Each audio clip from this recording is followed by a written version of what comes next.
Welcome to spoken English mastery hub. എല്ലാവർക്കും സ്വാഗതം. കഴിഞ്ഞ ക്ലാസ്സുകളിൽ നിങ്ങളെല്ലാവരും നല്ല പുരോഗതിയാണ് കാണിച്ചിരിക്കുന്നത്. എല്ലാവരും ക്ലാസ്സുകൾ കാണാനും അത് പ്രാക്ടീസ് ചെയ്യാനും അത് മനസ്സിലാക്കി കൊണ്ടുപോകാനും ഒക്കെ ആയിട്ട് എല്ലാവരും അതിന് സമയം കണ്ടെത്താൻ ശ്രമിച്ചു എന്നത് തന്നെ വളരെ സന്തോഷം നൽകുന്ന കാര്യമാണ്. ഇനിയും എല്ലാവരും തയ്യാറായി ഇരുന്നോളൂ. നമ്മുടെ അടുത്ത സെഷനുകൾ സൂപ്പർ രസകരവും ആകർഷകവും അതീവ ഫലപ്രദവുമായിരിക്കും. സോ നമ്മുടെ യാത്രയിൽ കൂടുതൽ സർപ്രൈസുകൾ നിങ്ങൾക്ക് വേണ്ടി ഇനി കാത്തിരിക്കുന്നുണ്ട്. സോ എല്ലാവരും be ready for the exciting superb classes. Okay, so welcome back every one. So get ready because our upcoming classes are designed to be super fun, engaging and highly effective and more exciting as well. So we are here to boost your confidence and make your English speaking skill absolutely natural and effortless. Okay, so നിങ്ങളുടെ ആത്മവിശ്വാസം വർദ്ധിപ്പിക്കാനും English അനായാസം സംസാരിക്കാനും നിങ്ങൾക്ക് ഇതുവഴി സാധിക്കും. ഇത് നിങ്ങളുടെ ഇംഗ്ലീഷ് പഠനത്തിലെ ഒരു യഥാർത്ഥ വഴിത്തിരിവായേക്കാം. അതിനാൽ ഒരു ക്ലാസ്സും നഷ്ടപ്പെടുത്തരുത്. Okay, so this could be A real turning point in your English journey, so you won't miss any classes, any single classes. Okay, let's continue to make every sessions countable and truly enjoying the mastering English class together. Okay, so let's start. Hello everyone, Spoken English Mastery Hub-ന്റെ Spoken English ക്ലാസ്സിലേക്ക് എല്ലാവർക്കും സ്വാഗതം. Welcome everyone to another episode of Spoken English class. Okay, so നമുക്കിന്നൊരു പുതിയൊരു interesting topic പഠിക്കാം അല്ലേ? നമ്മളിപ്പോൾ എന്താണ് പഠിച്ചുകൊണ്ടിരിക്കുന്നത്? എല്ലാവർക്കും അറിയാനുള്ള കാര്യമാണ് ഇംഗ്ലീഷിൽ നമ്മൾ പഠിച്ചുകൊണ്ടിരിക്കുന്നത്. നെക്സ്റ്റ് നമ്മൾ നോക്കാൻ പോകുന്നത് എന്താണെന്ന് അറിയോ? എന്തായിരിക്കും? യെസ്, നമ്മൾ ലാസ്റ്റ് ക്ലാസ്സിൽ ചെറുതായിട്ട് പറഞ്ഞു പോയി. Okay, today's class is has, have, had. എന്താണ് നമ്മൾ ഇന്ന് പഠിക്കാൻ പോകുന്ന topic? Has, have and had. Okay, നമ്മൾ എപ്പോഴും ശ്രദ്ധിച്ചുകൊണ്ടിരിക്കുന്ന കാര്യമാണ് എവിടെ ഹാസ് ഉപയോഗിക്കണം, എവിടെ ഹാവ് ഉപയോഗിക്കണം അല്ലെ? ചിലപ്പോൾ കൺഫ്യൂഷൻസും വരാറുണ്ട്. അപ്പം നമ്മൾ ഇങ്ങനെ വിഷമിച്ചിരിക്കേണ്ട ആവശ്യമൊന്നുമില്ല. ഈ ക്ലാസ് പഠിച്ചു കഴിയുമ്പോൾ നിങ്ങളൊക്കെ എക്സ്പേർട്ട് ആവും ഹാവ്, ഹാസ് യൂസ് ചെയ്യുന്നത് എങ്ങനെയാണെന്ന്. നമുക്ക് ഒരു ക്ലാസ്സിൽ ജോയിൻ ചെയ്യുമ്പോൾ ആദ്യം ശ്രദ്ധിക്കേണ്ട കാര്യം എന്താണ്? ഒരു നോട്ട്ബുക്കും പിന്നെ ഒരു ബ്ലൂ ആൻഡ് ഗ്രീൻ പെന്ന് നിങ്ങളുടെ കയ്യിലുണ്ടായിരിക്കണം. ഓക്കെ, എന്തിനാണെന്ന് വെച്ച് കഴിഞ്ഞാൽ ഈ ബ്ലൂ പെന്നുകൊണ്ട് നിങ്ങളത് എഴുതുകയും ഗ്രീൻ പെന്നുകൊണ്ട് നിങ്ങളത് മാർക്ക് ചെയ്യുകയും വേണം. ഇപ്പം എവിടെയാണ് ചേഞ്ചസ്, അല്ലെ സബ്ജക്റ്റിലാണോ ചേഞ്ചസ്, അല്ല വെർബിലാണോ ചേഞ്ചസ്, ഹാസ് എവിടെയാണ്, ഹാവ് എവിടെയാണ് വന്നിരിക്കുന്നത്, അത് ജസ്റ്റ് ഗ്രീൻ പെന്നുകൊണ്ട് മാർക്ക് ചെയ്യുക. അപ്പൊ നിങ്ങൾക്ക് എന്താവും? ഇതിലുള്ള ഗ്രാമർ നിങ്ങൾക്ക് ഈസി ആയിട്ട് മനസ്സിലാവും.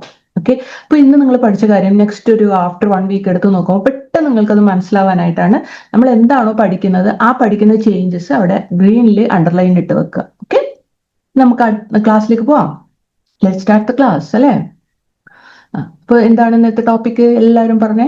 Has, have, had. ഓക്കെ, അപ്പോൾ എന്താണ് ഈ ഹാസ്, ഹാവ്, ഹാഡ്, എവിടെ ഉപയോഗിക്കണം എന്നൊക്കെ നമുക്ക് പഠിക്കാം. ഓക്കെ, അപ്പൊ ഇംഗ്ലീഷ് സംസാരിക്കാൻ ആഗ്രഹിക്കുന്നവരുടെ മനസ്സിൽ എപ്പോഴും ഉണ്ടാകുന്ന ഒരു സംശയമാണ് എന്താണ്?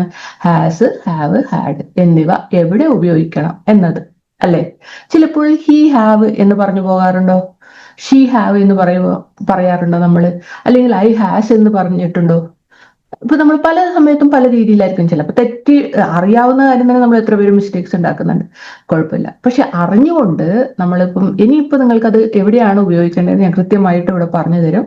അറിഞ്ഞുകൊണ്ട് ഇനി മിസ്റ്റേക്സ് ഉണ്ടാക്കാതിരിക്കാൻ വേണ്ടിയിട്ടാണ് ഈ ക്ലാസ്. ഓക്കെ, അപ്പൊ നമുക്ക് ഈ രസകരമായ ഉദാഹരണങ്ങളുടെ ഇൻട്രസ്റ്റിംഗ് എക്സാമ്പിൾസും ഇൻട്രസ്റ്റിംഗ് ക്ലാസ്സും ഒക്കെ ആയിട്ട് നമുക്ക് ഇങ്ങനെ പോകാം. ഓക്കെ, വളരെ ഇൻട്രസ്റ്റിംഗ് ആയിട്ടാണ്. നിങ്ങൾക്കൊരു ഇംഗ്ലീഷ് പഠിക്കുന്നതോ അല്ലെങ്കിൽ ഒരു ഗ്രാമർ പഠിക്കുന്നതോ ആ രീതിയിലല്ല നമ്മൾ ഈ ക്ലാസ് എടുക്കുന്നത്. വളരെ ഇൻട്രസ്റ്റിംഗ് ആയിട്ടുള്ള ഒരു ക്ലാസ് ആയിട്ടാണ് നിങ്ങൾക്ക് ഫീൽ ചെയ്യുക. ഓക്കെ, അപ്പൊ നമ്മൾ സ്റ്റാർട്ട് ചെയ്യാം. ചെറിയ കുട്ടികൾക്കും വലിയവർക്കും എല്ലാവർക്കും നന്നായി മനസ്സിലാവുന്ന രീതിയിൽ മലയാളം ഇംഗ്ലീഷ് ആ രീതിയിൽ മലയാളം ട്രാൻസ്ലേഷനോട് കൂടിയാണ് നമ്മൾ ഇംഗ്ലീഷിന്റെ മെയിൻ പാർട്ട്. ഇംഗ്ലീഷ് എവിടെയാണോ നിങ്ങൾ മനസ്സിലാക്കേണ്ട അവർ പറയുന്നുണ്ട്. അറ്റ് ദ സെയിം ടൈം അതെല്ലാം മലയാളത്തിൽ നിങ്ങൾക്ക് ട്രാൻസ്ലേറ്റ് ചെയ്തുകൊണ്ട് വളരെ ഇമ്പോർട്ടൻ്റ് ആയിട്ട് each and every part mention ചെയ്തുകൊണ്ടാണ് നമ്മൾ പഠിപ്പിക്കുന്നത് കേട്ടോ. അപ്പോൾ നിങ്ങൾക്ക് വളരെ ഹെൽപ്ഫുൾ ആയിരിക്കും. എന്ത് ഡൗട്ട്സ് ഉണ്ടെങ്കിലും നിങ്ങൾ കമന്റ് ബോക്സിൽ ഇടണേ. അപ്പൊ നമുക്ക് കൂടുതൽ നിങ്ങളിലേക്ക് എത്താനുള്ള ഒരു സാധ്യത കൂടിയാണത്. അപ്പൊ നമുക്ക് എന്താണ് ഇതിന്റെ കോൺസെപ്റ്റ്സ് ആൻഡ് ഡെഫിനേഷൻസ് ഒന്ന് നോക്കാം. നമ്മളിപ്പോ എന്താണ് പഠിച്ചുകൊണ്ടിരിക്കുന്നത്? സബ്ജക്ട് വെർബ് റൂൾ അല്ലെ? അതിന്റെ 3rd പാർട്ടാണ് ഇത്. അപ്പോൾ എന്താണ് നമ്മൾക്ക് ഇതൊന്ന് മനസ്സിലാക്കാം. ഇംഗ്ലീഷ് ഭാഷയിൽ നമ്മൾ സംസാരിക്കുന്നതിന്റെ സബ്ജക്ട് വെർബ് റൂൾ വളരെ പ്രധാനമാണ് അല്ലെ. നമ്മൾ മനസ്സിലാക്കിയ സബ്ജക്ട് വെർബ് റൂൾ ആണ് ഇംഗ്ലീഷ് ഭാഷയിൽ സംസാരിക്കുമ്പോൾ ഏറ്റവും അധികം ശ്രദ്ധിക്കേണ്ട കാര്യങ്ങൾ. ഒരു വാക്യത്തിലെ വിഷയം ആരെക്കുറിച്ചാണോ വാക്യത്തിലെ വിഷയം, അല്ലെങ്കിൽ എന്തിനെ കുറിച്ചാണോ പറയുന്നത്, ഏകവചനമാണോ അത് ബഹുവചനമാണോ സിംഗുലർ ആണോ പ്ലൂറൽ ആണോ എന്നതിനനുസരിച്ച് നമ്മൾ ഉപയോഗിക്കുന്ന ക്രിയ അല്ലെങ്കിൽ വെർബ് മാറും. ഇത് നമ്മൾ കുറെ ദിവസമായിട്ട് ഇങ്ങനെ പറഞ്ഞുകൊണ്ടിരിക്കുകയാണ് അല്ലെ. ഇപ്പൊ വീണ്ടും വീണ്ടും അത് പറയുമ്പോൾ ബോറടിക്കും. അപ്പൊ ഇനി അത് പറയണ്ട. അപ്പൊ നിങ്ങൾ ഒരു കാര്യം ഓർത്തിരിക്കണം, സിംഗുലർ ആണോ പ്ലൂറൽ ആണോ എന്ന് ഓർത്തിരിക്കണം. അതിനനുസരിച്ച് നമ്മുടെ വെർബ് മാറും. ഇത് എപ്പോഴും മറക്കാതെ കൊണ്ടുപോകണം കൂടെ തന്നെ. ഓക്കെ. അപ്പൊ നമുക്ക് ഈ has, have, had, does, do എന്നിവയെല്ലാം ക്രിയകളാണ് അല്ലെ. ഇത് എവിടെ ഉപയോഗിക്കണം എന്നാണ് നമ്മൾ ഈ പഠിക്കാൻ പോകുന്നത്. പക്ഷെ ഇത് തെറ്റി ഉപയോഗിച്ചാൽ എന്ത് സംഭവിക്കും? ചിലപ്പോൾ കേൾക്കുന്നവർക്ക് ഒരു സ്വാഭാവികത ഉണ്ടാവില്ല. ഓക്കെ, നമ്മൾ ഇംഗ്ലീഷ് സംസാരിക്കുകയാണ്, there is okay, it's fine. നമ്മൾ അതിൽ മിസ്റ്റേക്സ് വരുന്നോന്ന് പേടിച്ച് നമ്മൾ സംസാരിക്കാതിരിക്കുന്നു വേണ്ട. പക്ഷെ അതൊരു സ്വാഭാവികമായ രീതിയിൽ, ഒരു നാച്ചുറൽ ആയിട്ട് ഒരു കറക്ഷൻ കൊടുക്കാത്ത രീതിയിൽ, നമ്മൾ അത് അറിഞ്ഞുകൊണ്ട് നല്ല രീതിയിൽ നാച്ചുറൽ ആയിട്ട് പറയുമ്പോൾ ഇതൊക്കെ ഫോളോ ചെയ്യുകയാണെങ്കിൽ, ഈ നിയമങ്ങൾ ഫോളോ ചെയ്യുകയാണെങ്കിൽ, സബ്ജക്ട് വെർബ് റൂൾ ഫോളോ ചെയ്യുക, അല്ലെങ്കിൽ സിംഗുലർ പ്ലൂറൽ മനസ്സിലാക്കി സംസാരിക്കുകയാണെങ്കിൽ, ഹാസും ഹാവും കൃത്യമായ രീതിയിൽ യൂസ് ചെയ്യുകയാണെങ്കിൽ സ്വാഭാവികത ഉണ്ടാവും, ഒരു നാച്ചുറാലിറ്റി ഉണ്ടാവും അതിൽ. ഓക്കെ, അതാണ് പറയാൻ വരുന്നത്. അതിന് വേണ്ടിയിട്ടാണ് നമ്മൾ ഇതൊക്കെ പഠിക്കുന്നത്. അല്ലെങ്കിൽ നമുക്ക് ഇഷ്ടമുള്ള രീതിയിൽ ഇംഗ്ലീഷ് സംസാരിക്കാം. നമ്മൾ മ്യൂച്വൽ അണ്ടർസ്റ്റാൻഡിങ് ആണ് നമ്മൾ കോൺഫിഡൻസ് ആണ് മെയിൻ ആയിട്ട് സംസാരിക്കുമ്പോഴും വരേണ്ടത്. ഓക്കെ, നമ്മുടെ എത്രത്തോളം കോൺഫിഡന്റ് ആണ് നമ്മൾ ഒരു കാര്യം ചെയ്യാൻ, അത് ഇംഗ്ലീഷ് സംസാരിക്കാനാണോ അല്ലെ വേറെ എന്ത് കാര്യമായാലും, എത്രത്തോളം ഏത് ലാംഗ്വേജ് ആയാലും എത്രത്തോളം നമ്മൾ കോൺഫിഡന്റ് ആണോ അത്രത്തോളം നമുക്കത് നന്നായിട്ട് കമ്മ്യൂണിക്കേറ്റ് ചെയ്യാനും എഫക്റ്റീവായിട്ട് അത് ഡെലിവർ ചെയ്യാനും പറ്റും. ഏത് സബ്ജക്റ്റ് ആയാലും ഏത് ജോലി ആയാലും അതുപോലെ തന്നെയാണ് ലാംഗ്വേജ്. അപ്പൊ അതുകൊണ്ട് നിങ്ങൾ എപ്പോഴും മിസ്റ്റേക്ക് ആവുമെന്ന് വിചാരിച്ചിട്ട് പേടിച്ച് സംസാരിക്കാതിരിക്കേണ്ട. വരുന്നത് വരട്ടെ വെച്ചിട്ട് സംസാരിക്കണം. നിങ്ങൾക്ക് പറയാനുള്ളത് നിങ്ങൾ ക്ലിയർ ആയിട്ട് കമ്മ്യൂണിക്കേറ്റ് ചെയ്യണം. പക്ഷേ അതൊക്കെ നമ്മൾ ആ കോൺഫിഡൻസ് കുറച്ചും കൂടി നന്നായി ബിൽഡ് ചെയ്യാൻ വേണ്ടിയിട്ടാണ് ഇതൊക്കെ പഠിക്കുന്നത്. അപ്പൊ ഞാൻ പറയാൻ പോകുന്ന കാര്യം, നമ്മൾ ഈ ഹാവ് ഹാസ് എവിടെ ഉപയോഗിക്കണം എന്ന് മനസ്സിലാക്കി കഴിഞ്ഞാൽ നിങ്ങൾ ഇംഗ്ലീഷ് സംസാരിക്കുന്നതിന്റെ നാച്ചുറാലിറ്റി, സ്വാഭാവികമായി സംസാരിക്കുന്നത് പോലെ തോന്നും. അതായത് നമ്മൾ മിസ്റ്റേക്സ് ഒന്നും ഇല്ലാതെ കൃത്യമായി ഗ്രാമറൊക്കെ കറക്റ്റ് ആണെന്ന് ആൾക്കാർ പറയും. അപ്പൊ അതിന് വേണ്ടിയിട്ടാണ് നമ്മളിത് പഠിക്കുന്നത്. ഓക്കെ, അപ്പൊ ഞാനൊരു ഉദാഹരണം പറയാം. She have A voice, she has A nice voice, she have A nice voice, she has A nice voice എന്നത് പറയുന്നതും തമ്മിൽ വ്യത്യാസമുണ്ട് അല്ലെ. നമ്മൾ ഈ രണ്ടിലും തമ്മിൽ എന്തോ ഒരു വ്യത്യാസമുണ്ട്. എന്താണത്? ഇതിൽ ഏതാണ് ശരി? എന്തുകൊണ്ടാണ് അത് ശരി? എവിടെയാണ് ആ വ്യത്യാസം വരുന്നത്? നമ്മുടെ സംസാരം കൂടുതൽ സ്വാഭാവികവും കൃത്യവുമാക്കാൻ ഈ നിയമങ്ങൾ അറിഞ്ഞിരിക്കേണ്ടതാണ്. ഓക്കെ, അതിനു വേണ്ടിയിട്ടാണ് ഈ ക്ലാസ്. അപ്പൊ നമുക്ക് ക്ലാസ്സിലേക്ക് പോകാം അല്ലെ. അപ്പോൾ നമുക്ക് കൂടുതൽ ആശയക്കുഴപ്പം ഉണ്ടാക്കുന്ന ഹാസും ഹാവും വെച്ച് തുടങ്ങാം. ആദ്യം നമ്മളിപ്പോൾ പഠിക്കാൻ പോകുന്നത് ഹാസും ഹാവ് എവിടെയാണ് ഉപയോഗിക്കേണ്ടതെന്ന്. ഓക്കെ, ഇവ രണ്ടും നമ്മൾ സാധാരണയായി ഉണ്ട് എന്ന് പറയാനാണ് ഉപയോഗിക്കുന്നത്. എനിക്ക് ഇന്നത് ഉണ്ട് എന്ന് പറയാനാണ് എന്ത് ഉപയോഗിക്കുന്നത്? ഹാസും ഹാവും ഉപയോഗിക്കുന്നത്. അതായത് ഒരു വസ്തുവോ സ്വഭാവമോ ഒരാൾക്ക് സ്വന്തമായി ഉണ്ട്. ഒരു വസ്തു എൻ്റെ കയ്യിലുണ്ട്, അല്ലെങ്കിൽ ഒരു പൊസിഷൻ, എനിക്കൊരു ഒരു വസ്തു അല്ലെങ്കിൽ ഒരു സ്വഭാവം സ്വന്തമായി ഉണ്ട് എന്ന് കാണിക്കാനായിട്ടാണ് ഹാസ് ഹാവ് ഉപയോഗിക്കുന്നത്. അല്ലെങ്കിൽ ഒരു കാര്യം ഇപ്പോൾ നടക്കുന്നു എന്ന് കാണിക്കാൻ, ഇപ്പോൾ നടന്നുകൊണ്ടിരിക്കുകയാണ് അല്ലെങ്കിൽ നടക്കുന്നു എന്ന് കാണിക്കാനാണ് നമ്മൾ ഹാസ് ഹാവ് ഉപയോഗിക്കുന്നത്. ഇവ തമ്മിലുള്ള വ്യത്യാസം വളരെ ലളിതമാണ്. എന്തായിരിക്കും ഇവർ തമ്മിലുള്ള വ്യത്യാസം? ഇതിന്റെ രണ്ടിന്റെ മീനിങ് ഒന്നാണെന്ന് പറഞ്ഞു അല്ലെ. പക്ഷെ ഇവിടെ എന്തെങ്കിലും ഒരു വ്യത്യാസം ഉണ്ടാവുമല്ലോ. അവിടെയാണ് നമ്മുടെ സിംഗുലർ പ്ലൂറൽ വരുന്നത് അല്ലെ. ഞാൻ അന്നേ പറഞ്ഞിട്ടില്ല, ഇവർ രണ്ടും ഭയങ്കര ക്ലോസ് ഫ്രണ്ട്സ് ആണ്. നമ്മൾ ഒരാൾ ശരിയാകുമ്പോൾ മറ്റാൾ ശരിയാവില്ല. അതുപോലെയാണ് സിംഗുലറിന്റെ കൂടെ സിംഗുലർ ആയിരിക്കണം, പ്ലൂറലിന്റെ കൂടെ പ്ലൂറൽ തന്നെ ആയിരിക്കണം. അപ്പം അവിടെയാണ് നമ്മൾ ഏകവചനം ബഹുവചനം. നമുക്കറിയാലോ ഈ സംഭവം. ഓൾറെഡി 3ാമത്തെ ക്ലാസ് ആണ്, അതിന്റെ 3ാമത്തെ പാർട്ടാണ് ഇത്. ഓക്കെ, നമുക്ക് നോക്കാം.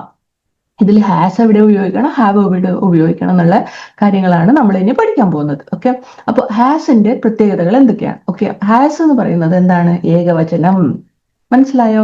എവിടെയൊക്കെ ഹാസ് ഉപയോഗിക്കണം? ഏകവചനമാണെങ്കിൽ അത് ഹാസ് ആണ്. ഹാസ് ഉപയോഗിക്കുന്നത് ഏകവചന സബ്ജക്റ്റിനോടൊപ്പമാണ്. ഒരാളെ കുറിച്ച്, ഒരു മൃഗത്തെ കുറിച്ച്, ഒരു വസ്തുവിനെ കുറിച്ച് ഇപ്പം എന്തൊക്കെയാണ് ഹാസ് ഉപയോഗിക്കാം? ഓക്കെ, ഒരാളെ കുറിച്ച്, ഒരു മൃഗത്തെ കുറിച്ച്, ഒരു വസ്തുവിനെ കുറിച്ച് പറയുമ്പോൾ ഹാസ് ഉപയോഗിക്കാം. ഓക്കെ, സർവനാമങ്ങൾ, പ്രോനൗൺസ് കേട്ടിട്ടുണ്ടോ? ഈ സർവനാമങ്ങൾ ഏതൊക്കെയാണ്? സർവനാമങ്ങൾ നമ്മളിവിടെ പഠിക്കാൻ പോവാണ്. ഹി, അവൻ, അദ്ദേഹം എന്ന് മീനിങ് ആണ് വരുന്നത്. ഷീ, അവൾ. ഇറ്റ്, ഇത്, അത്, വസ്തുക്കൾക്കും മൃഗങ്ങൾക്കും. ഓക്കെ, ഇതൊക്കെ വരുമ്പോൾ എന്ത് ഉപയോഗിക്കും? ഹാസ്. ഓക്കെ, അപ്പോ he has, she has, it has. മറക്കരുത്, നമ്മൾ സർവനാമങ്ങൾ കൂടെ ഹാസ് ഉപയോഗിക്കണം. പ്രോനൗൺസ് വിത്ത് ഏതൊക്കെ പ്രോനൗൺസിന്റെ കൂടെയാണ് ഹാസ് വരുന്നത്? He has, she has, it has. പിന്നെ അതിന്റെ കൂടെ വസ്തുക്കളും എന്തെങ്കിലും ഒരു വസ്തു അല്ലെങ്കിൽ ഒരു മൃഗം ഇതൊക്കെ വരികയാണെങ്കിൽ അതിന്റെ കൂടെ ദ ഹാസ് ഉപയോഗിക്കും. പിന്നെ ഏകവചന നാമങ്ങൾ, okay, singular nouns, my friend, എന്റെ സുഹൃത്ത്, ദ ഡോഗ്, നായ, മൈ സിസ്റ്റർ, എന്റെ സഹോദരി, ദ ബുക്ക്, സാറ, ഒരു വ്യക്തി, അല്ലേ, ഒരു ബുക്ക്, ഇങ്ങനെയൊക്കെ വരുമ്പോഴാണ് ഏകവചന നാമങ്ങളാണ്. ഇതിന്റെ ഒക്കെ കൂടെ ഹാസ് ഉപയോഗിക്കണം. അപ്പോ വിത്ത് സിംഗുലാർ സബ്ജക്ട്സ്, ഓർത്ത് വയ്ക്കണേ, സിംഗുലാർ സബ്ജക്ട്സിന്റെ കൂടെ ഹാസ് യൂസ് ചെയ്യുന്നു. ഓക്കെ, വെരി ഈസിയാണ്. എന്തൊക്കെയാണ് സർവനാമങ്ങൾ വരിക? ഹി, ഷീ, ഇറ്റ്, ഇതിന്റെ കൂടെ ഒക്കെ ഹാസ് ഉപയോഗിക്കും. ഓക്കെ, പിന്നെ ഏകവചന നാമങ്ങൾ ഏതൊക്കെയാണ് വരിക? ഒരാള് അല്ലെങ്കിൽ ഒരു മൃഗം, അങ്ങനെയൊക്കെ ഒന്നിനെ കുറിച്ച് പറയുമ്പോൾ, ഒന്നിൽ കൂടുതൽ അല്ല, അതില് ഒന്നായിട്ട് നമ്മളിപ്പം ഒരാളെ കുറിച്ചോ ഒരു മൃഗത്തെ കുറിച്ചോ ഒരു വസ്തുവിനെ കുറിച്ച് ഇതൊക്കെ പറയുമ്പോൾ നമ്മൾ ഹാസ് ഉപയോഗിക്കും. ഓക്കെ, ഇനി നമുക്ക് അടുത്ത എന്താണ് നോക്കാം. ഇതിന്റെ എക്സാമ്പിൾസ് ആണ് വരുന്നത്. Examples and illustrations. ഓക്കെ, അതിന്റെ ഉദാഹരണങ്ങൾ നോക്കാം. Has, he has A new car, അവനൊരു പുതിയ കാറുണ്ട്. ഇവിടെ ഹി എന്നത് ഏകവചനമായ ഒരു വ്യക്തിയാണ്, ഒരാളാണ് അവിടെ, അല്ലേ? അതുകൊണ്ട് നമ്മൾ ഹാസ് ഉപയോഗിച്ചു. അവനൊരു പുതിയ കാറുണ്ട് എന്നാണ് അർത്ഥമാക്കുന്നത്. Okay, my sister has long hair, എന്റെ സഹോദരിക്ക് നീണ്ട മുടിയുണ്ട്. മൈ സിസ്റ്റർ എന്നത് ഏകവചനമായ ഒരു വ്യക്തിയാണ്, അല്ലെ, സിംഗുലാർ ആണ്, അതുകൊണ്ട് അവിടെ ഹാസ് ചേർത്തു. My sister has long hair. Next one എന്താണ്? The cat has soft fur. എന്താണ് മീനിങ് വരിക? പൂച്ചയ്ക്ക് മൃദുലമായ രോമമുണ്ട്. ദ കാറ്റ്, കാറ്റിന്റെ കൂടെ എന്ത് ചേർക്കണം? ഒറ്റയ്ക്കല്ലേ, singular, right? So what we need to add? Has ചേർത്തുകൊണ്ട് നെക്സ്റ്റ് സെന്റൻസ് സ്റ്റാർട്ട്. നെക്സ്റ്റ് അതിന്റെ കൂടെയുള്ള കാര്യങ്ങൾ start. The cat has soft fur. Okay, ഇങ്ങനെയാണ് വരുന്നത്. Next, our house has 3 bedrooms. ഞങ്ങളുടെ വീടിന് 3 കിടപ്പുമുറികളുണ്ട്. അവർ ഹൗസ് എന്നത് ഒരു ഏകവചന വസ്തുവാണ്. നമ്മുടെ വീട് എന്നല്ലേ വരുന്നത്, അതിന് മുറികളുണ്ട് എന്ന് പറയാൻ ഹാസ് ഉപയോഗിച്ചു. The company has good reputation. കമ്പനിക്ക് നല്ലൊരു പേരുണ്ട്. അപ്പൊ ഇത് കമ്പനി എന്നത് ഇറ്റ്സ് എ സിംഗുലർ, അല്ലെ? സോ അതിനൊരു പ്രത്യേകതയുണ്ട് എന്ന് കാണിക്കാൻ ഹാസ് ഉപയോഗിച്ചു. ഒരു പ്രത്യേകതയാണ് കമ്പനിയുടെ പ്രത്യേകത ഉണ്ട്, അത് പറയാനാണ് നമ്മുടെ ഇവിടെ ഹാസ് ഉപയോഗം. അപ്പൊ നമ്മളിപ്പോൾ 5 എക്സാമ്പിൾ പഠിച്ചു. ഈ 5 എക്സാമ്പിൾസും എഴുതി വെക്കുക. എന്നിട്ട് ഹാസ് എവിടെയൊക്കെ വന്നു എന്ന് മാർക്ക് ചെയ്ത് വെക്കുക. ഉണ്ട് എന്ന് കാണിക്കാനായിട്ടാണ് നമ്മൾ ഹാസ് ഉപയോഗിച്ചിരിക്കുന്നത്. ഏത് പ്രൊനൗൺസിന്റെ കൂടെയാണ് യൂസ് ചെയ്തിരിക്കുന്നതെന്ന് നോക്കുക. ഹി, അല്ലെ, ഷീ, ഇറ്റ്, ഇങ്ങനെയുള്ള കാര്യങ്ങൾ വരുമ്പോൾ അതിനൊക്കെ കൂടെ ഹാസ് ഉപയോഗിക്കുക. കണ്ണും പൂട്ടി യൂസ് ചെയ്ത് വെക്കുക കേട്ടോ. ഒരു ഡൗട്ടും ഇല്ല, അതിലൊന്നും ഒരു ഡൗട്ടും വരരുത്. ഇനി ദിസ് ഇസ് ഫൈനൽ. അവിടെ ഈ റൂൾ ഫൈനൽ ആണ്, ഈ നിയമം ഫൈനൽ ആണ്. Just write down your mind. Okay, അവിടെ എഴുതി വെക്കുക, മൈൻഡിൽ എഴുതി വെക്കുക. നമ്മൾ പറയാറില്ല, എഴുതി വെക്കുക എന്ന് വെച്ച് കഴിഞ്ഞാൽ തറപ്പിച്ച് വെക്കുക. അപ്പോൾ പിന്നെ അവിടെ നിന്ന് ഒരു മാറ്റം വരത്തില്ല. ആ രീതിയിൽ നിങ്ങൾ അത്രയും നന്നായിട്ട് ആണ് ഈ കാര്യങ്ങൾ നിങ്ങൾക്ക് പറഞ്ഞിരിക്കുന്നത്. അപ്പം എവിടെയൊക്കെ ഹാസ് യൂസ് ചെയ്യണം, ഏത് സമയത്താണ് ഹാസ് യൂസ് ചെയ്യേണ്ടതെന്ന് പറഞ്ഞു തന്നു. എക്സാമ്പിൾസ് പറഞ്ഞു തന്നു, അതിന്റെ ഇലിസ്ട്രേഷൻസ് എക്സ്പ്ലെയിൻ ചെയ്തു തന്നു, അല്ലെ? റൂൾസ് പറഞ്ഞു തന്നു, ഏതൊക്കെയാണ് പ്രൊനൗൺസ് എന്ന് പറഞ്ഞു തന്നു, എല്ലാം മനസ്സിലായി. എവിടെയെങ്കിലും മനസ്സിലാവാത്തുണ്ടെങ്കിൽ just you can revise the class. ഇതൊന്നുകൂടി റിവൈസ് ചെയ്ത് നോക്കുക. ദി സബ്ജക്ട്സ് നമ്മളെല്ലാം എക്സ്പ്ലെയിൻ ചെയ്തിട്ടുണ്ട്, നന്നായിട്ട് വായിച്ചു നോക്കുക. നിങ്ങൾക്ക് വേണമെങ്കിൽ ഞാൻ മലയാളത്തിൽ തന്നെ എഴുതി കൊടുത്തിട്ടുണ്ട്. വേണ്ടത് വായിച്ച് മനസ്സിലാക്കി എന്തെങ്കിലും ഡൗട്ട്സ് ഉണ്ടെങ്കിൽ കമന്റ് ബോക്സിൽ ചോദിക്കാം. ഓക്കെ, അപ്പോൾ നമുക്ക് അടുത്തതിലേക്ക് പോവാം. അടുത്ത ക്ലാസ് ഹാവിനെ കുറിച്ചാണ്. ഹാവ് നമുക്കത് പഠിക്കണമല്ലോ. ഹാസ് കഴിഞ്ഞാൽ നമ്മളിപ്പോൾ ഒരു ക്വസ്റ്റ്യൻ ആയിട്ട് ഇരിക്കുകയാണ്, എവിടെയാണ് ഹാസ്, എവിടെയാണ് ഹാവ്. ഹാസിന്റെ എല്ലാം പഠിച്ചു കഴിഞ്ഞു. ഹാസ് പഠിച്ചു കഴിഞ്ഞപ്പോൾ മനസ്സിലായല്ലോ ഹാവ് എവിടെയാണ് ഉപയോഗിക്കാമെന്നും. Plural subjects and special cases. അപ്പൊ എന്തൊക്കെയാണ് പ്ലൂറൽ സബ്ജക്ട്സ് നോക്കാം. ഹാവ് ഉപയോഗിക്കുന്നത് ബഹുവചന വിഷയങ്ങളോടൊപ്പമാണ്. ഒന്നിൽ കൂടുതൽ ആളുകളെയോ മൃഗങ്ങളെയോ അല്ലെങ്കിൽ വസ്തുക്കളെയോ കുറിച്ച് പറയുമ്പോൾ ഹാവ് ഉപയോഗിക്കാം. മനസ്സിലായോ? ഒന്നിൽ കൂടുതൽ, ദാറ്റ് മീൻസ് പ്ലൂറൽ സബ്ജക്ട്സ്. ഒന്നിൽ കൂടുതൽ ആളുകളെ കുറിച്ച് പറയുന്നതാണ് പ്ലൂറൽ സബ്ജക്ട്സിന്റെ കൂടെ. പിന്നെ സ്പെഷ്യൽ കേസ് ഒന്നുകൂടി ഉണ്ട്, അത് ഞാൻ പറഞ്ഞു തരാം. ഒരു ചെറിയ പ്രത്യേകതയുണ്ട് ഇവിടെ. യു, ഐ എന്ന് പറഞ്ഞാൽ എന്താണ്? ഞാൻ. ഐ മീനിങ് എന്താണ്? ഞാൻ. ഏകവചനമാണ്, അല്ലേ? നമ്മൾ വിചാരിക്കും ഐ ഏകവചനമാണെങ്കിലും യു എന്താണ് നീ അല്ലെങ്കിൽ നിങ്ങൾ നമ്മൾ പറയാറില്ലേ നിങ്ങൾ, നീ, പിന്നെ അങ്ങനെയൊക്കെ മലയാളത്തിൽ പറയും. പക്ഷെ അതിനൊക്കെ ഇംഗ്ലീഷിൽ യു എന്ന് മാത്രമാണ് യൂസ് ചെയ്യുക കേട്ടോ. യു യു എന്ന് പറഞ്ഞു കഴിഞ്ഞാൽ അതിൽ നീ ആയി, നിങ്ങളായി, എല്ലായി. ഓക്കെ, അപ്പോൾ അതില് പിന്നെ ഐ ഏകവചനമാണെങ്കിലും യു, നീ, നിങ്ങൾ ഏകവചനവും ബഹുവചനവും ആകുമെങ്കിലും ഈ രണ്ടെണ്ണത്തിനോടൊപ്പവും നമ്മൾ എപ്പോഴും ഹാവ് ആണ് ഉപയോഗിക്കുന്നത്. ഇതൊരു നിയമമായി പഠിക്കുക. 1+1 = 1. 1 നമ്മൾ പറയില്ലല്ലോ, 1+1 = 2 ആണ് വരിക. അതെന്താണ്? അതൊരു നിയമമാണ്, ഇറ്റ്സ് എ റൂൾ അല്ലെ. അതുപോലെ തന്നെയാണ് ഐയും യുവും വരുമ്പോൾ അതിന്റെ കൂടെ എന്ത് ഇടണം? ഹാവ് ഇടണം എന്നുള്ള നിയമം. ഓക്കെ, ആ നിയമം ഒരിക്കലും മറക്കാതിരിക്കുക. ഐ ഹാവ്, യു ഹാവ്, അവിടെ ചേഞ്ചസ് ഇല്ല. ഐ ഹാസ് ഒന്നും ഒരിക്കലും നമ്മൾ ഉപയോഗിക്കില്ല, യു ഹാസ് ഒന്നും ഉപയോഗിക്കില്ല കേട്ടോ. അപ്പൊ എപ്പോഴും ഓർക്കുക ഐ ഹാവ്, യു ഹാവ് എന്ന് യൂസ് ചെയ്യാനായിട്ട്. ഓക്കെ, പിന്നെ ബഹുവചന പ്ലൂറൽ സബ്ജക്ട്സ് ബഹുവചനം ആയാൽ നമ്മൾ ഹാവ് യൂസ് ചെയ്യണം. അത് ഏതൊക്കെയാണ് എന്ന് മനസ്സിലാക്കണ്ടേ? അപ്പൊ അടുത്ത് നമുക്ക് നെക്സ്റ്റിലേക്ക് പോവാം. നെക്സ്റ്റ് ഇവയോടൊപ്പമാണ് ഹാവ് ഉപയോഗിക്കുക. ഏതൊക്കെയാണത്? സർവനാമങ്ങൾ, പ്രോണൗൺസ്, ഐ, യു, വി, ദേ, ഇങ്ങനെയുള്ള കാര്യങ്ങളൊക്കെ വിയും ദയും വന്നു കഴിഞ്ഞാൽ നമ്മൾ, ഞങ്ങൾ, നമ്മൾ എന്ന് പറയില്ലേ, വി, ദേ, അവർ. ഓക്കെ, ബഹുവചന നാമം പ്ലൂറൽ നൗൺസ് ഏതൊക്കെയാണ്? മൈ ഫ്രണ്ട്സ്, ഫോർ എക്സാമ്പിൾ പറയാണ് കേട്ടോ. My friends, the dogs, the children. ഒന്നിൽ കൂടുതൽ വരുമ്പോൾ അത് പ്ലൂറൽസ് ആയി. The dogs, children, books. Sara and Tom രണ്ടുപേരുണ്ട്, ഒന്നിൽ കൂടുതൽ വ്യക്തികളാണ്. അപ്പൊ നമ്മൾ അതിന്റെ കൂടെ എന്ത് ചെയ്യണം? ഹാവ് യൂസ് ചെയ്യണം. മറക്കരുത്, പ്ലൂറൽ പ്രോണൗൺസ് ഉണ്ട്, ഐ, യു, വി, ദേ. ഈ പ്രോണൗൺസിന്റെ കൂടെയാണ് നമ്മൾ പ്രോണൗൺസ് വരുമ്പോൾ ഹാവ് യൂസ് ചെയ്യണം. പിന്നെ പ്ലൂറൽ നൗൺസ് ഉണ്ട്, ആ നൗൺസിന്റെ കൂടെ ഹാവ് യൂസ് ചെയ്യണം. വെരി ഈസിയാണ്, കൂടുതൽ ഒന്നും ആലോചിക്കരുത്. ഐ കണ്ടോ, യു കണ്ടോ, വി കണ്ടോ, ദേ കണ്ടോ, വാട്ട് യു ഹാവ് ടു, അവിടേക്ക് എന്ത് യു ഹാവ് ടു യൂസ്, എന്ത് യൂസ് ചെയ്യണം നമ്മൾ? Have. Okay, we have to use have where plural pronouns വരുമ്പോൾ. അതൊക്കെ ഏതൊക്കെയാണ്? I, you, we, they. ഇത് കണ്ടു കഴിഞ്ഞാൽ നെക്സ്റ്റ് ഹാവ് ആണ്. അവിടെ ക്വസ്റ്റ്യൻസ് ഒന്നുമില്ല. ഓക്കെ, കൂടുതൽ കൺഫ്യൂഷൻസ് ഒന്നും പോകണ്ട. ഇത് അതിന്റെ നിയമമാണ്, ആ നിയമം ഫോളോ ചെയ്യുക, അത്രേ ഉള്ളൂ. You have to follow this rule. എന്നിട്ട് യൂസ് ചെയ്യുക. എന്നിട്ട് പിന്നെ ഇനി ഹാവ്, ഹാസ് എവിടെയോ യൂസ് ചെയ്യണമെന്ന് ഒരിക്കലും ഒരു കൺഫ്യൂഷൻ പാടില്ല. ഓക്കെ, നെക്സ്റ്റ് ഇതിന്റെ എക്സാമ്പിൾസ് ആൻഡ് ഇലിസ്ട്രേഷൻസ് നോക്കാം നമുക്ക്. ഉദാഹരണങ്ങൾ. ഓക്കെ, ജസ്റ്റ് ഒന്ന് കാര്യങ്ങളൊക്കെ പഠിച്ചല്ലോ, ജസ്റ്റ് അതിന്റെ എക്സാമ്പിൾസ് ഒന്ന് മനസ്സിലാക്കി വെച്ച് കഴിഞ്ഞാൽ കൂടുതൽ നിങ്ങൾക്ക് ഈസി ആയിട്ട് ഫീൽ ചെയ്യും. I have A question for you. അല്ലെ, ഐയുടെ കൂടെ എന്താണ് വന്നിരിക്കുന്നത്? ഹാവ് അല്ലേ? നമ്മളിപ്പോ പഠിച്ചതേ ഉള്ളൂ. ഐ വരുമ്പോ അപ്പോൾ നെക്സ്റ്റ് എന്താണ്? ഹാവ് ആണ് വരുന്നത്. അവിടെ ആലോചിക്കരുത് ഹാസ് ആണോ എന്ന് ഒരിക്കലും ആലോചിക്കരുത്. നിങ്ങളോട് ഒരു ചോദ്യമുണ്ട്. ഇതാണ് I have A question for you. നിങ്ങളോട് ഒരു ചോദ്യമുണ്ട്.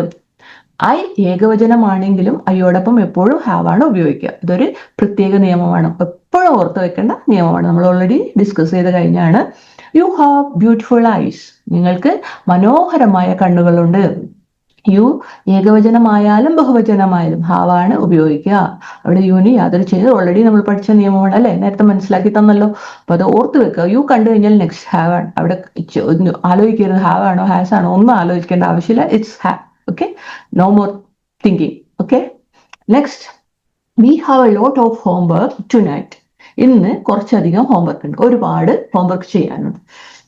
വി എന്നത് ബഹുവചനമാണ്, ഒന്നിലധികം പേർ അല്ലെ, പ്ലൂറൽ ആണ്, it's a plural. So what we have to use? We have a lot of homework tonight. Okay, അതാണ്. അതുകൊണ്ട് ഹാവ് ഉപയോഗിച്ചു. എന്തുകൊണ്ടാണ്? വി വന്നത് കൊണ്ട് ഹാവ് ഉപയോഗിച്ചു. They have a big house. They have a big house.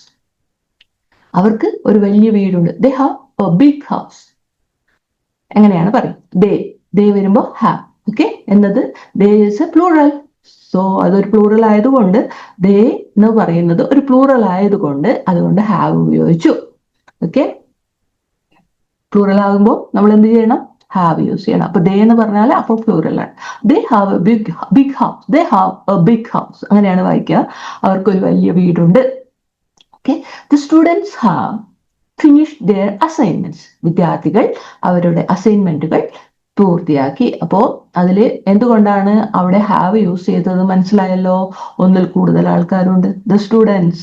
Okay, so have ഉപയോഗിച്ചു. ഇപ്പൊ ഇതൊക്കെ മനസ്സിലായല്ലോ, ഈസിയാണ്. നിങ്ങൾക്ക് കൂടുതൽ എക്സാമ്പിൾസ് വേണമെങ്കിൽ കൂടുതൽ എക്സാമ്പിൾസ് വെച്ച് നമ്മൾ പ്രാക്ടീസ് ചെയ്യുന്ന നമ്മുടെ ക്ലാസ്സസ് ഉണ്ട്. വാട്സപ്പ് ക്ലാസ്സസ് ആയാലും ഓൺലൈൻ ക്ലാസ്സസ് ആയാലും ഉണ്ട്. ആവശ്യമുള്ളവർക്ക് നമ്മളെ കോൺടാക്ട് ചെയ്യുകയാണെങ്കിൽ നിങ്ങൾക്ക് ക്ലാസ്സിൽ ജോയിൻ ചെയ്യാം കേട്ടോ. അപ്പോൾ ഞങ്ങൾ വീക്കെൻഡിലാണ് അതിൻ്റെ ഓൺലൈൻ ക്ലാസ്സസ് കൊടുക്കുക. അല്ലാത്ത ക്ലാസ്സസ് ഒക്കെ വാട്സപ്പിലൂടെയാണ്. നിങ്ങളുടെ ടൈമിനനുസരിച്ച് നിങ്ങൾക്ക് ക്ലാസ് കാണാം. ഓക്കെ, നെക്സ്റ്റ് നമ്മൾ മനസ്സിലാക്കാൻ പോകുന്നത് ഹാഡിനെ കുറിച്ച്. ഹാവ് ഹാസ് നമ്മൾ പഠിച്ചു കഴിഞ്ഞു. അപ്പൊ നമുക്ക് എപ്പോഴും ആലോചിക്കുമ്പോൾ ഒരു ഡൗട്ട്, ഈ ഹാഡ് എപ്പോഴാണ് യൂസ് ചെയ്യുക? നമ്മൾ കണ്ടിട്ടുണ്ടല്ലേ ഹാവ് ഹാസ്, പക്ഷെ ഇടയ്ക്ക് ഹാഡും വരും. ഇത് എങ്ങനെ വരുന്നതെന്നൊക്കെ ആലോചിച്ചിട്ടില്ലേ? ഇനി അതും നമുക്ക് മാറ്റാം. അങ്ങനെ ഒരു കൺഫ്യൂഷൻ്റെ ആവശ്യമില്ല. ഈ ക്ലാസ് കഴിയുമ്പോൾ അതിൽ നിങ്ങൾ എക്സ്പെർട്ട് ആവും. ഓക്കെ, ഇനി നമുക്ക് ഹാഡ് എന്നതിലേക്ക് പോവാം. ഇത് വളരെ എളുപ്പമാണ്. കാരണം ഹാസിന്റെയും ഹാവിന്റെയും ഭൂതകാല രൂപമാണ് ഹാഡ്. ഇപ്പൊ മനസ്സിലായല്ലോ, ഹാസും ഹാവിന്റെ മീനിങ് ഉണ്ട് എന്നാണ് അല്ലെ. അപ്പൊ അതിന്റെ ഉണ്ടായിരുന്നു എന്നുള്ള മീനിങ്ങിലേക്കാണ് ഹാഡ് നമ്മൾ കൊണ്ടുവന്നത്. അപ്പോൾ പാസ്റ്റ് ടെൻസിലേ വരുന്നതാണ് ഹാഡ്. ഇതിന്റെ അർത്ഥം, നിങ്ങൾ കഴിഞ്ഞ കാലത്തെക്കുറിച്ച് സംസാരിക്കുമ്പോൾ നിങ്ങളുടെ വിഷയം ഏകവചനമാണെങ്കിലും ബഹുവചനമാണെങ്കിലും നിങ്ങൾ എപ്പോഴും ഹാഡ് ഉപയോഗിച്ചാൽ മതി. ഇത് പാസ്റ്റ് ടെൻസിലെ ഉണ്ടായിരുന്നു അല്ലെങ്കിൽ ചെയ്തിട്ടുണ്ടായിരുന്നു എന്ന അർത്ഥം നൽകുന്നു. ഓക്കെ, മനസ്സിലായല്ലോ. അപ്പൊ പാസ്റ്റ് ടെൻസിലാണ് നമ്മൾ ഹാഡ് യൂസ് ചെയ്യുന്നത്. ഇപ്പൊ കഴിഞ്ഞ കാലത്ത് എന്തെങ്കിലും ഉണ്ടായിരുന്നു, ഇപ്പൊ ഉണ്ട് എന്നുള്ളതിന് പകരം ഉണ്ടായിരുന്നു അല്ലെങ്കിൽ ചെയ്തിട്ടുണ്ടായിരുന്നു എന്ന് കാണിക്കാനാണ് നമ്മൾ ഹാഡ് യൂസ് ചെയ്യുന്നത്. ഓക്കെ, നെക്സ്റ്റ് നമുക്ക് ഇതിന്റെ എക്സാമ്പിൾസ് ആൻഡ് ഇലിസ്ട്രേഷൻസ് നോക്കാം, ഉദാഹരണങ്ങൾ നോക്കാം അല്ലെ. He had a bike when he was a kid. അവൻ കുട്ടിയായിരുന്നപ്പോൾ അവനൊരു സൈക്കിൾ ഉണ്ടായിരുന്നു. ഹി ഏകവചനമാണെങ്കിലും നമ്മൾ ഇവിടെ ഹാഡ് ഉപയോഗിച്ചു. കാരണം ഇത് കഴിഞ്ഞ കാലത്തെ കുറിച്ചാണ്. ഹാസ് അല്ല ഉപയോഗിക്കേണ്ടത്, ബിക്കോസ് ഉണ്ടായിരുന്നു എന്നാണ് പറയുന്നത്. അപ്പൊ അതുകൊണ്ട് എന്ത് യൂസ് ചെയ്യണം? ഹാഡ്. എല്ലാവർക്കും മനസ്സിലായല്ലോ. അപ്പൊ he had a bike when he was a kid. എപ്പോഴായിരുന്നു ഉണ്ടായിരുന്നത്? അയാളിപ്പോ വലിയ ആളായി. കിഡായിരിക്കുമ്പോഴാണ്, കുഞ്ഞായിരിക്കുമ്പോഴാണ് അയാൾക്ക് ബൈക്ക് ഉണ്ടായിരുന്നത്. അതാണ് അതിന്റെ മീനിങ്. എനി ഡൗട്ട്സ് ഉണ്ടെങ്കിൽ എല്ലാവരും എഴുതി ചോദിക്കണേ കേട്ടോ. നമ്മൾ ആൻസർ പറയുന്നതായിരിക്കും. Okay, next question. She had a cold last week. അവൾക്ക് കഴിഞ്ഞ ആഴ്ച ജലദോഷം ഉണ്ടായിരുന്നു. ഓക്കെ, ഉണ്ടായിരുന്നു അതാണ് പറഞ്ഞത്. ഓക്കെ, ഷീ വരുമ്പോൾ ഹാഡ് യൂസ് ചെയ്തു. അവിടെ ചേഞ്ചസ് ഒന്നുമില്ല. I had forgotten my keys at home. ഞാൻ എൻ്റെ താക്കോലുകൾ വീട്ടിൽ മറന്നിട്ട്, ഞാൻ താക്കോൽ മറന്നു, വീട്ടിൽ മറന്നു, എൻ്റെ കീസ് വീട്ടിൽ മറന്നു എന്നാണ് ഉദ്ദേശിക്കുന്നത്. ഐ ഹാഡ് മറന്നിട്ടുണ്ട് അങ്ങനെയും പറയും. ഓക്കെ, ഐ ഹാഡ് forgotten, ഞാൻ എൻ്റെ താക്കോലുകൾ വീട്ടിൽ മറന്നിട്ടുണ്ടായിരുന്നു. forgotten എന്ന് പറയുന്നുണ്ട്, അതുകൊണ്ട് മറന്നിട്ടുണ്ടായിരുന്നു. We had a great time at the party last night. കഴിഞ്ഞ രാത്രി പാർട്ടിയിൽ ഞങ്ങൾ നന്നായി ആസ്വദിച്ചു. വി ഹാഡ് ആണ്. അപ്പൊ ഹാഡ് എന്നുള്ളത് നിങ്ങൾ ഗ്രീൻ കളർ കൊണ്ട് അണ്ടർലൈൻ ചെയ്ത് വെക്കുക. അപ്പൊ എന്തിനെ കുറിച്ചാണ് നിങ്ങൾ പഠിക്കുന്നത്, എവിടെയാണ് ചേഞ്ചസ്? അപ്പൊ ബി എന്നുള്ളത് സബ്ജക്റ്റ് ആണ്. ഇപ്പൊ ഹാഡ് വരുമ്പോൾ അവിടെ നിങ്ങൾ ഉണ്ടായിരുന്നോ, അങ്ങനെ പാസ്റ്റ് ആണെങ്കിൽ എല്ലായിടത്തും ഹാഡ് ഇട്ട് കൊടുക്കുക കേട്ടോ. അപ്പം അവിടെ പ്ലൂറൽ ആണോ സിംഗുലർ ആണോ എന്ന് നോക്കേണ്ട ആവശ്യമില്ല. Everywhere you can put heart. Okay, had ഇടാം. ഓക്കെ, ഹാവ് ഹാസ് എവിടെയാണ് വരുന്നത്? സിംഗുലറിന്റെ കൂടെ ഹാസ്, പ്ലൂറലിന്റെ കൂടെ ഹാവ്. പക്ഷെ ഇവിടെ ഹാഡ് വരുന്നത് it doesn't matter whether it is plural or singular. Okay, only if it is a past tense you need to put had. അത്ര മാത്രം ഓർത്താൽ മതി. The children had eaten all the cookies before their parents came home. മാതാപിതാക്കൾ വീട്ടിലെത്തുന്നതിന് മുമ്പ് കുട്ടികൾ എല്ലാ കുക്കീസുകളും കഴിച്ചിട്ടുണ്ടായിരുന്നു. Okay, the children had eaten all the cookies before their parents came home. The children എന്ന് പറയുന്നത് എന്താണ്? ബഹുവചനമാണ്. അപ്പൊ ഹാഡ്, അത് ഇവിടെ ചേഞ്ചസ് ഒന്നും വന്നിട്ടില്ല. Had eaten. ഓക്കെ, എല്ലാം കഴിച്ചിട്ടുണ്ടായിരുന്നു എന്നാണ് ഉദ്ദേശിച്ചത്. അപ്പൊ നിങ്ങൾ ഹാഡ് എന്നുള്ളത് ഗ്രീൻ മാർക്ക് ചെയ്ത് വെക്കുക. അപ്പൊ ഇവിടെ നിങ്ങൾക്ക് സബ്ജക്ട് വെർബ് റൂളിന്റെ 3ാമത്തെ സെക്ഷൻ ഇവിടെ കഴിഞ്ഞിരിക്കുകയാണ്. എല്ലാവർക്കും ഇത് മനസ്സിലായി കാണുമെന്ന് വിചാരിക്കുന്നു. ഇനി നമുക്ക് ഇതിന്റെ ഹോംവർക്ക് സൈഡിലേക്ക് പോവാം. ഓക്കെ, ഞാൻ ചെറിയ 2-3 ലൈൻസ് ഹോംവർക്ക്, ഇത് നിങ്ങൾ കമന്റ് ബോക്സിൽ കൃത്യമായിട്ട് എഴുതണം. എത്ര പേർക്ക് മനസ്സിലായി എന്ന് അറിയാൻ വേണ്ടിയിട്ടാണ്. Okay, the dog dash red colour. ഇതിൽ ഹാസ് വേണോ ഹാവ് വേണോ നിങ്ങളൊന്ന് നോക്കണം കേട്ടോ. എല്ലാവരും കമന്റ് ചെയ്യണേ. ആദ്യത്തെ, രണ്ടാമത്തെ, മൂന്നാമത്തെ ആൻസർ 1, 2, 3 എന്നിട്ടിട്ട് ഹാസ് ഹാവ് ഏതാണ് നിങ്ങൾ ഉദ്ദേശിക്കുന്നത്? My friends dash many books. Have ആണോ ഹാസ് ആണോ? Yesterday I dash lot of fun. ഏതാണ് വേണ്ടത്? യെസ്റ്റർഡേ ആണ് വന്നിരിക്കുന്നത്, ശ്രദ്ധിക്കുക കേട്ടോ. അപ്പം എല്ലാവരും ആൻസർ എഴുതിയിട്ട് കമന്റ് ബോക്സിൽ ഇടണേ. ഞാൻ ശ്രദ്ധിക്കും. നിങ്ങൾക്കൊക്കെ ഫ്രീ ആയിട്ട് കിട്ടുന്ന ക്ലാസ് അല്ലേ, നന്നായിട്ട് എൻജോയ് ചെയ്ത് ക്ലാസ് കാണൂ, പഠിക്കൂ. എക്സാംസിന് പോകുന്ന കുട്ടികൾക്ക് വളരെ യൂസ്ഫുൾ ആണ്. നിങ്ങൾക്ക് ഫിൽ ഇൻ ദ ബ്ലാങ്ക്സിൽ വരുന്ന ക്വസ്റ്റ്യൻസ് ആണ് ഇതൊക്കെ. അപ്പം ഇത് കൂടുതൽ നന്നായി പഠിക്കണമെങ്കിൽ നമ്മുടെ പ്രാക്ടിക്കൽ ക്ലാസ്സസ് ഉണ്ട്, അത് ജോയിൻ ചെയ്യുക. നിങ്ങൾക്ക് ഇങ്ങനെയുള്ള ക്ലാസ്സസ് വേണമെന്നനുസരിച്ച് നമ്മളോട് പറയാം, അതിനനുസരിച്ച് ക്ലാസ്സസ് അവൈലബിൾ ആണ്. ഓക്കെ, അപ്പൊ എല്ലാവർക്കും thank you so much. Keep watching and take care.